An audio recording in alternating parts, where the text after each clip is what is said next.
Good evening, Buxton. I'm Nigel Bramley reporting from the Cyprus Weather Observatory, where I've had the great honour of meeting one of the great minds of modern meteorology, Professor Percival Wainthropp, a pioneer, a gentleman, and if I may so, a man who understands the value of a well-seasoned sock.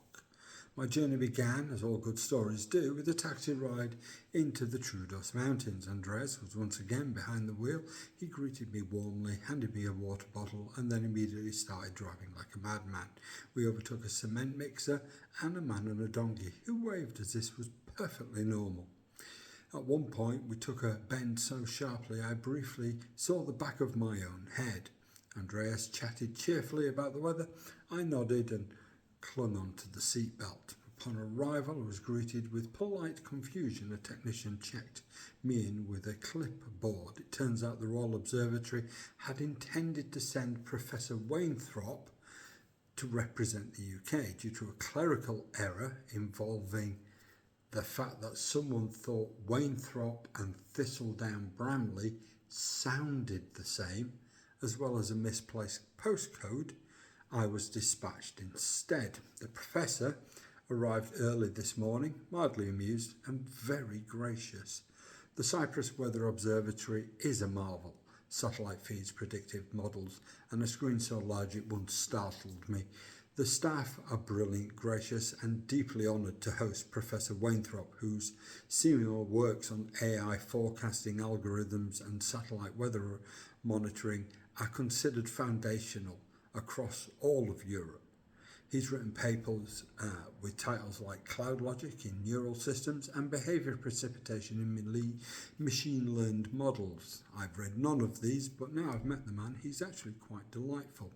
We shook hands beside the Doppler radar. He looked me up and down, nodded at my jam jar and said, the Buxton method. I blinked. He continued, unorthodox but reliable. The Peak District is a crucible of weather chaos. If the sock twitches there, it means something. I offered him a word as original. He accepted. We sat down and began comparing notes. He explained his latest work, an AI model that predicts rainfall based on cloud density, wind shear and migratory bird patterns. I explained my jam jar, my washing line index and the biscuit that would go soft every now and then. He listened, he nodded, and he said, forecasting isn't about control, it's about attention. I agreed. Then I asked if he'd ever used a digestive biscuit, and he said, only recreationally. At one point, a grey cat wandered through the observatory. No one acknowledged it. It paused beside the barometer, blinked once, and then left. I didn't mention it, neither did the professor. Together we reviewed the data. His satellite model showed a rising front. My jam jar fogged. Once again the sock twitched, the biscuit softened, and we looked at each other and said, in unison, rain, Wednesday. The Cypriot technicians applauded quietly. Someone handed me a parasol. The professor was offered a chair with lumbar support. We were, it seems, both being managed.